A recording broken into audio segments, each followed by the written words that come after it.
Guys, welcome back to my channel. So कैसे हैं आप सब लोग? आई होप मेरी प्यारी यूट्यूब फैमिली हमेशा की तरह खुश होगी। तो गाइस, काफ़ी टाइम से मैं लॉन्ग वीडियोस नहीं शूट कर पा रही हूँ, ना ही शॉर्ट्स वगैरह शूट कर पा रही हूँ। इसके पीछे बहुत बड़ा रीज़न है जो मैं आप सबके साथ में आज शेयर करूँगी। एंड मेरी आप सबसे रिक्वेस्ट है, जितनी भी वुमेंस लेडीज़ मेरी वीडियोज़ को देख रहे हो तो प्लीज़ मेरी वीडियो को आप लोगों से रिक्वेस्ट है, वीडियो को पूरा ज़रूर देखिएगा, क्योंकि आज की जो मैं आप सबके साथ में मैसेज अपना जो भी मेरी जो प्रॉब्लम्स मुझे क्रिएट हुई मेरी लाइफ में, वो मैं जो शेयर करने वाली हूँ, वो प्रॉब्लम्स अगर आप सबके साथ में कभी आप फेस करते हो या ऐसे कोई सिम्टम्स आपको नज़र आते तो उसे इग्नोर मत करना।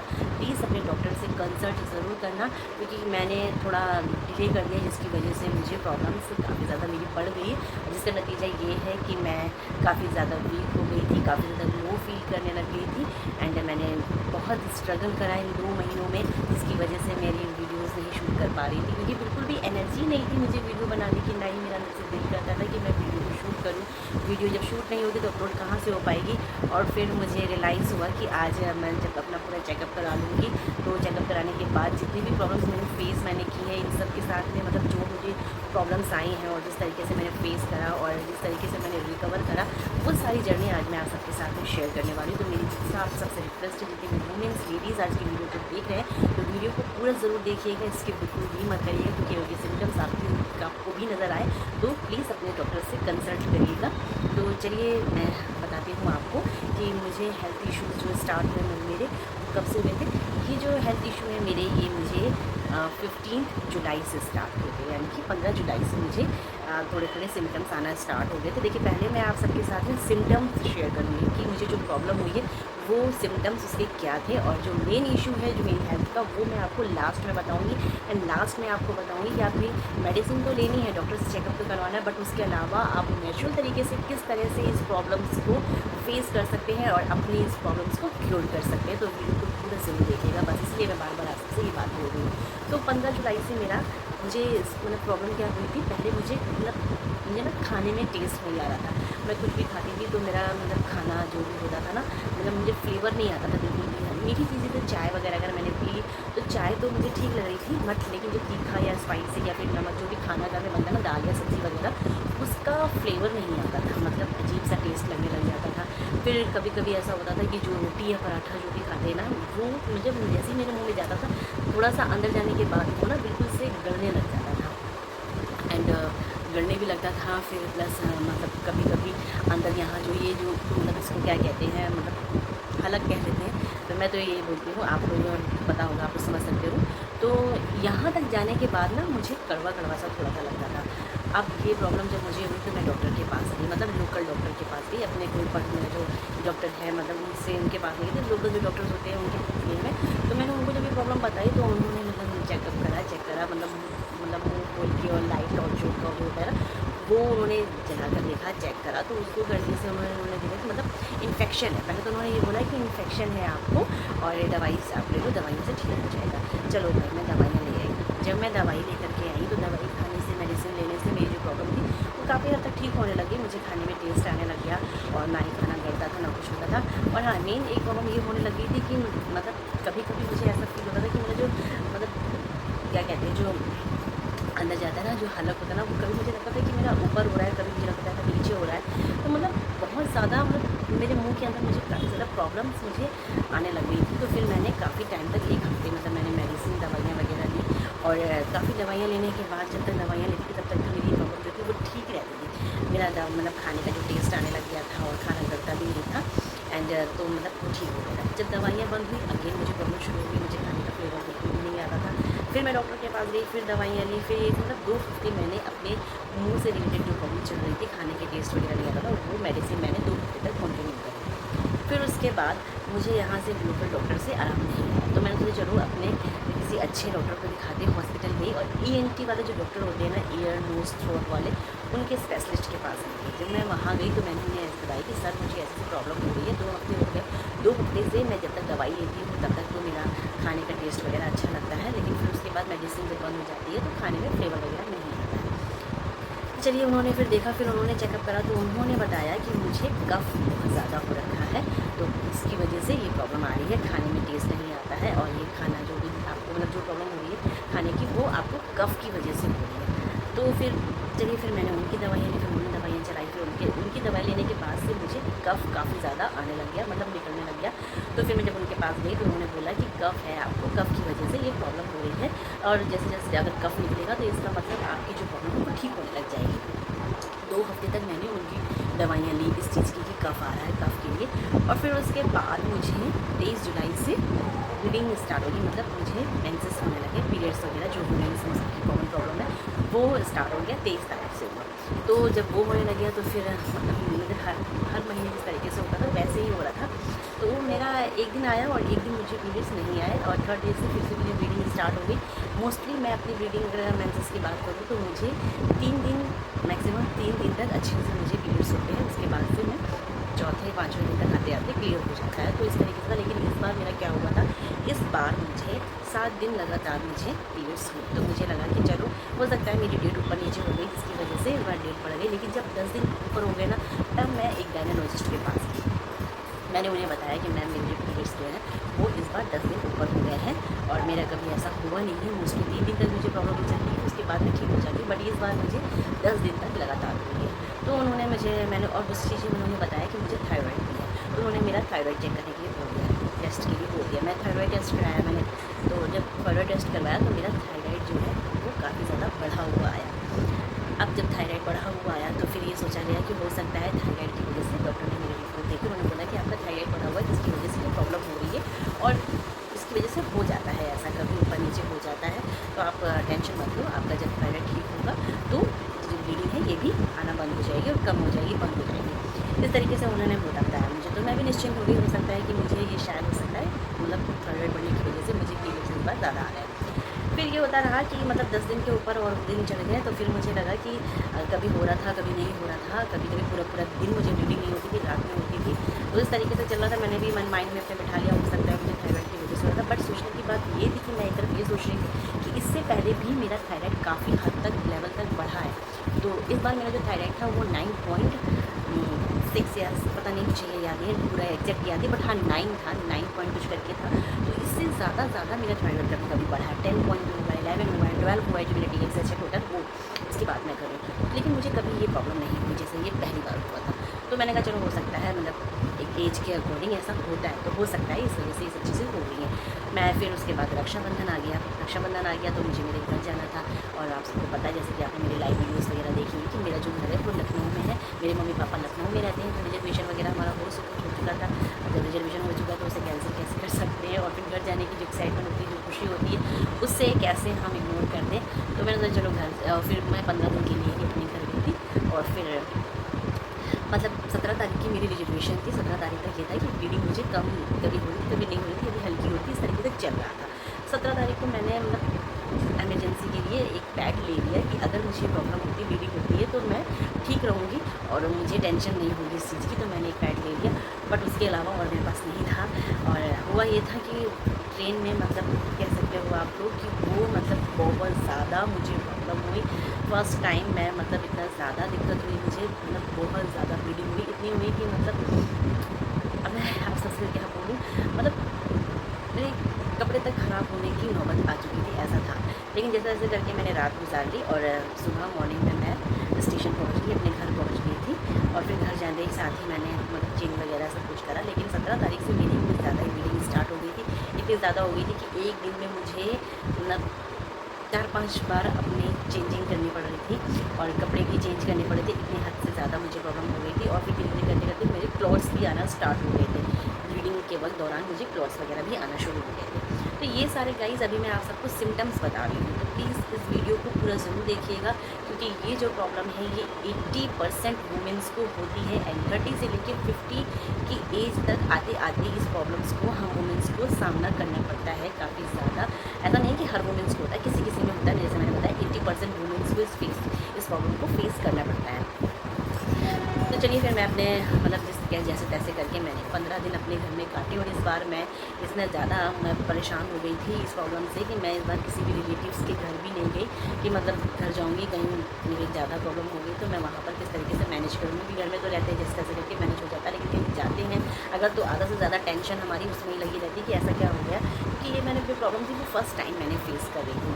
तो मैं फिर जैसे ऐसे करके मैंने 15 दिन वहाँ पे गुजारे। तो काफ़ी मतलब मम्मी लोगों ने, मेरी मम्मी ने भी बोला कि हाँ डॉक्टर को दिखा देते हैं, लेकिन मैंने बोला कि वहाँ डॉक्टर को दिखाने का कोई रीज़न नहीं बनता, क्योंकि मुझे वापस तो यहाँ अपने ससुराल आना था। और मेन तो डॉक्टर यहीं पर देखिए, क्योंकि आजकल का ये होता है ना कि एक जो डॉक्टर अगर आपको चेक कर रहा होता है, चेकअप कर रहा होता है, मेडिसिन वगैरह दे रहा होता है, तो अगर आप दूसरे डॉक्टर को दिखाते तो वो उस चीज़ को मानते नहीं है। वो जब तक अपना टेस्ट वगैरह ना करवा ले, अपना ट्रीटमेंट वो खुद से शुरू कर दे। तो मैंने कहा मम्मी कोई फ़ायदा नहीं है यहाँ पर मुझे कराने का, डॉक्टर के मिलने का।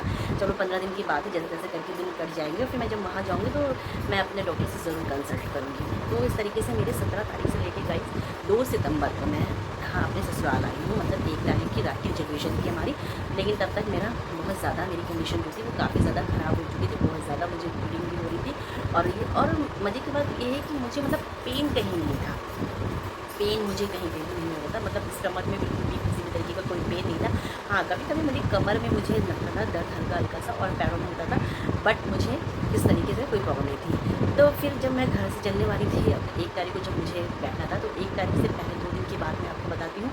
मतलब 30 तारीख से 30 अगस्त से मुझे मोशन की प्रॉब्लम स्टार्ट हुई थी। मतलब मुझे मोशन क्लियर नहीं हो रहा था, और वो प्रॉब्लम थी। फिर वो प्रॉब्लम शुरू हो गई मुझे मोशन क्लियर नहीं रहा। वहाँ पे भी मैंने फिर मोशन क्लियर करने की मैंने दवाइयाँ वगैरह ली, फिर भी वहाँ पे कोई आराम नहीं आया मुझे। जिस तरीके से मैंने दिन काटा, और फिर मैं यहाँ आई अगली मॉर्निंग। यहाँ पे 2 तारीख को मैंने मोशन क्लियर करने की दवाई ली, उससे मेरा मोशन वगैरह क्लियर हुआ। फिर वो प्रॉब्लम ठीक हुई। फिर मैं अगले दिन, तो मैं मंडे को आ गई थी, और फिर मैं मंगलवार को सीधे अपने हॉस्पिटल चली। मैं संडे को आई थी, तो मैं मंडे को सीधे हॉस्पिटल गई। अन्य गायनोलॉजिस्ट से मैं मिली, उनको मैंने सारी प्रॉब्लम बताई। तो उन्होंने मुझे सजेस्ट करा कि आप किसी दूसरे डॉक्टर से सजेशन लीजिए, मैं इस चीज़ को हैंडल नहीं कर पाऊँगी। तो उन्होंने मुझे दूसरे गायनोलॉजिस्ट के पास में भेज दिया। मैं उनके पास गई, जब मैंने उन्हें सारी प्रॉब्लम बताई तो वो थोड़ा सा पहले तो गुस्सा हुई कि मतलब इतने टाइम से तुम्हें ये प्रॉब्लम चल रही है और तुम अब आई हो, और ये काफ़ी ज़्यादा मतलब सीरियस कंडीशन है ये, आप जाओ फटाफट से एक अर्जेंट अल्ट्रासाउंड करवाओ। चलिए जी, मैं अल्ट्रासाउंड करवाने गई। वहाँ मैंने अल्ट्रासाउंड करवाया। अल्ट्रासाउंड करवाने के बाद जो प्रॉब्लम मेरे सामने आई, वो मेरी मतलब ज़िंदगी में पहली बार मैंने उस चीज़ को मतलब देखा कि ऐसी भी प्रॉब्लम्स होती है। सुना था, देख, और मैंने फ़र्स्ट टाइम महसूस भी करा। तो फिर जब मैंने अल्ट्रासाउंड की रिपोर्ट मैंने दिखाई डॉक्टर को, अब यहाँ से शुरू होती है गाइस मेरी मेन प्रॉब्लम, जो मुझे जिसकी वजह से ये सिम्टम्स जो आ रहे थे ना, कफ हो रहा था, मोशन क्लियर नहीं हो रहे थे, ब्लीडिंग ज़्यादा हो रही थी। तो ये सारे सिम्टम्स थे, और अब आएगा मेन रीज़न जिसकी वजह से मुझे ये प्रॉब्लम हुई है। तो प्रॉब्लम क्या है? अल्ट्रासाउंड की रिपोर्ट जब डॉक्टर ने देखी, तो उन्होंने मुझे बताया कि मेरे यूट्रस के अंदर और बाहर दोनों तरफ मुझे फाइब्रॉइड्स मतलब अभी जो फाइब्रॉइड्स हैं मेरे, और वो भी 1 या 2 नहीं गाइस, 5-6 मुझे फाइब्रॉइड्स हो रखे हैं। तो और 2 जो फाइब्रॉइड्स हैं जो यूट्रस के अंदर, एक यूट्रस के बाहर, उसकी जो एवरेज है जो वो काफ़ी ज़्यादा है, मतलब बढ़ा हुआ है, जिसकी वजह से ये प्रॉब्लम्स मुझे का सामना करना पड़ रहा है, सारी प्रॉब्लम्स को फेस करना पड़ रहा है। उन्होंने बोला कि अब आपको ये फाइब्रॉइड है, तो फाइब्रॉइड का जो एक मेन प्रोसेस है, आपका जो यूट्रस का साइज़ भी बढ़ गया है, तो अब यूट्रस का साइज़ बढ़ गया, ब्लीडिंग भी हैवी हो रही है आपको। इसके लिए आपको क्या करना पड़ेगा, अब आपके यूट्रस में जो मतलब जो फाइब्रॉइड है उसको, उसका हम एक टुकड़ा निकालेंगे और उसे हम टेस्ट करने के लिए भेजेंगे, जिससे कि हम ये पता कर सकें कि आपको कोई और प्रॉब्लम तो नहीं हो रही है अंदर। उन्होंने मुझे ये बोला, और जब उन्होंने ये बोला तो मेरे पैरों तले ज़मीन निकल गई गाइस। कि मैं आपको लिटरली बताऊं कि मुझे डॉक्टर से मतलब बहुत ज़्यादा घबराहट होती है, मैं बहुत ज़्यादा, मुझे डर लगता है। मैं कोई ट्रीटमेंट वगैरह जो मेडिसिन तक तो ठीक रहता है, लेकिन जब अगर कुछ कट जाता है या फिर सर्जिकल वाली जो होती है ना, मैं उससे बहुत ज़्यादा डरती हूँ और भागती। मैं सोचती भगवान मुझे ये ना फेस करना पड़े। और जब उन्होंने बोला कि एक मांस का टुकड़ा निकालेंगे, उसको करने के लिए आपके और बाकी सारे टेस्ट होंगे, फिर आपको बेहोश करा जाएगा, मतलब उन्होंने जब ये चीज़ बताई तो मुझे बहुत ज़्यादा, वहाँ से मेरा जो डिप्रेशन, बहुत ज़्यादा मैं डिप्रेशन में चली गई। मैं बहुत ज़्यादा परेशान हो गई, और मैं बस रोती थी जब भी अकेले बैठती थी, सोचती कि भगवान मुझे ये प्रॉब्लम क्यों दे दी आपने। और मैं काफ़ी ज़्यादा रो भी रही थी, क्योंकि मैं घर वालों के सामने तो रो नहीं सकती, घर वालों को बता नहीं सकती कि मैं क्या फ़ील कर रही हूँ। तो मैं अकेले में जब भी बैठती थी तो मुझे बस रोना आता था। मैं रो रो के भगवान को बोली थी, भगवान किसी भी तरीके से ये फाइब्रॉइड जो मुझे हुआ है, अब जो हुआ है तो उसको ठीक तो करना ही है मुझे, लेकिन मेडिसिन से ठीक हो जाता तो ज़्यादा अच्छा था, क्योंकि मैं किसी भी तरीके का कोई सर्जरी वगैरह नहीं करवाना चाहती थी।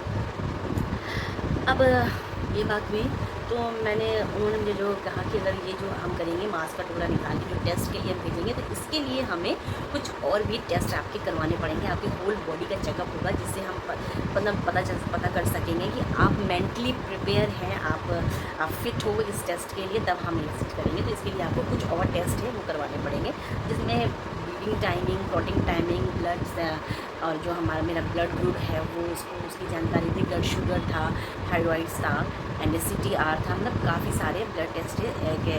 तो उन्होंने मुझे सारे टेस्ट वगैरह लिख दिए, मैंने उनके सब टेस्ट वगैरह करवाए, ब्लड सैंपल लिया गया मेरा, और जिससे मिले इन सारे टेस्ट को इसकी रिपोर्ट आ गई। तब फिर मैं जब ये रिपोर्ट लेकर के डॉक्टर के पास गई, तब उन्होंने मुझे बोला ये रिपोर्ट तो ठीक है, लेकिन एक आपको ECG और एक्सरे भी करवाना पड़ेगा ECG का, जिससे हम आपका देखेंगे और फिर उसके बाद हम आपको मतलब इस प्रोसेस के लिए आगे भेजेंगे।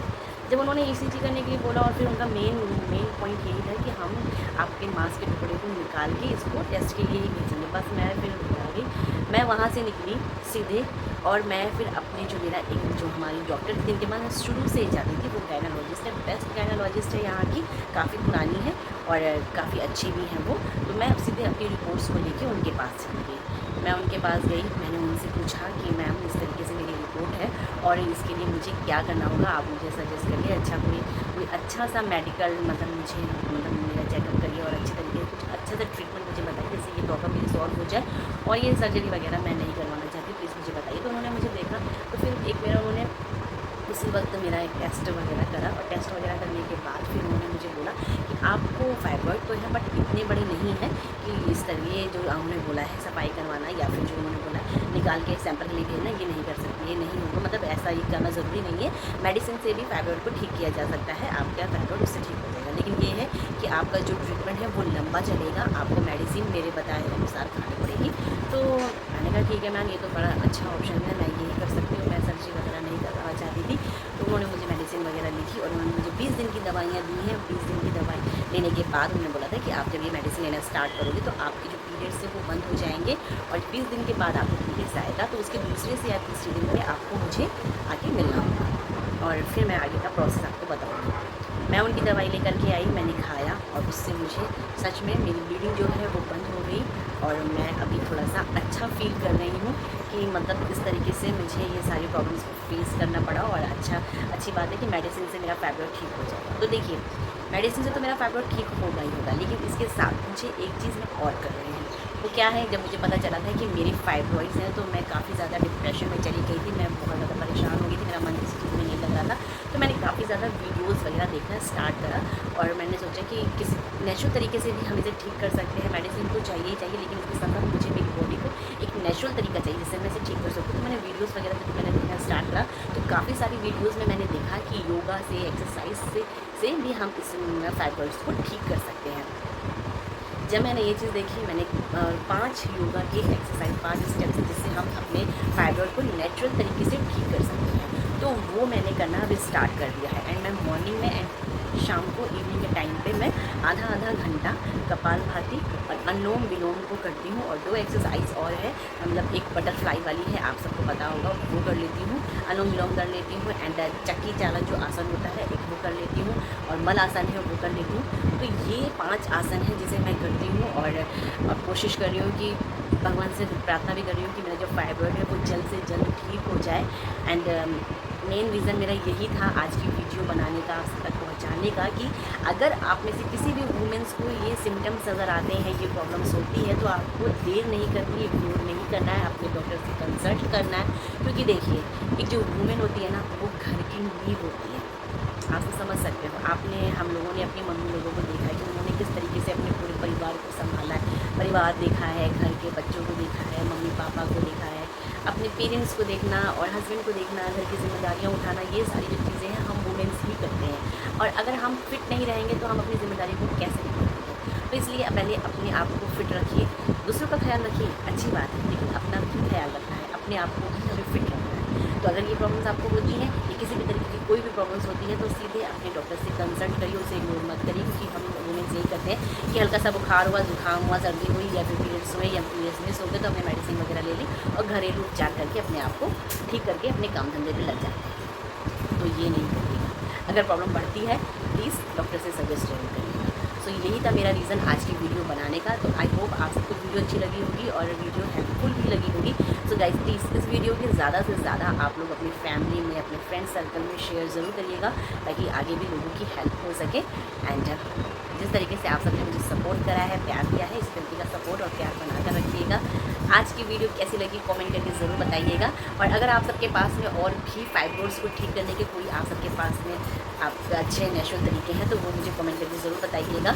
और आप में से कितने लोगों को फाइब्रोइड्स की प्रॉब्लम हो रखी है वो भी मुझे बताइएगा, और आपकी मैं किस तरीके से मदद कर सकती हूँ वो भी मुझे ज़रूर कमेंट करके बताइएगा। सो आज से वीडियो बनाना स्टार्ट कर रही हूँ मैं, और आप सबने जिस तरीके से हर वीडियो में मेरा सपोर्ट करा है, मुझे प्यार दिया है, तो आगे भी इस तरीके से प्यार करते रहिएगा और सपोर्ट करते रहिएगा। वीडियो को लाइक करिएगा, ज़्यादा से ज़्यादा शेयर करिएगा, चैनल को सब्सक्राइब करिएगा। फिर मिलते हैं नेक्स्ट वीडियो में। Goodbye and take care everybody, love you all.